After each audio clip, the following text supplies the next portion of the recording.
वक्तों की बात है। गांव में एक किसान रहता था। वो बहुत मेहरबान था। एक दिन वो खेतों में काम करने जा रहा था। खेतों के रास्ते में एक कुआं पड़ता था। वो बहुत पुराना कुआं था। एक दिन इस कुएं से किसी की आवाज़ आई। कोई मदद के लिए पुकार रहा था। ये आवाज़ किसी औरत की थी।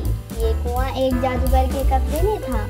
किसान ने सोचा कि शायद जादूगर औरत का रूप बदलकर मुझे फंसाने की कोशिश कर रहा है। जब ये आवाज़ मुसलसल 3 दिन तक आती रही तो किसान ने एक दिन कुएं में झांक कर देखा। ये एक खूबसूरत परी की आवाज़ थी जो जंजीरों में जकड़ी हुई थी। इस परी ने किसान से कहा कि तुम मेरी मदद करो और जब तक मैं इन जंजीरों में जकड़ी हुई हूँ तब तक मेरी कोई भी जादू नहीं चल सकता। किसान इसी वक्त इस घर से रस्सी ले आया और परी को कुएं से निकाला।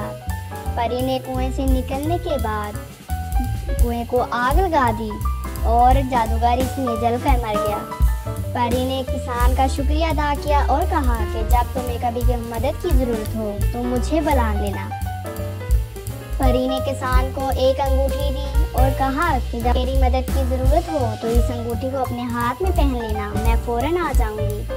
इसके बाद परी वहां से चली गई और किसान अपने घर चला गया।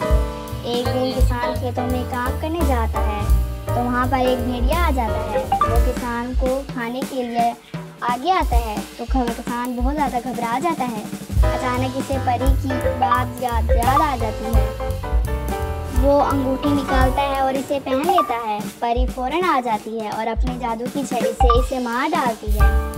इस तरह किसान की जान बच जाती है। किसान ने परी का शुक्रिया अदा किया।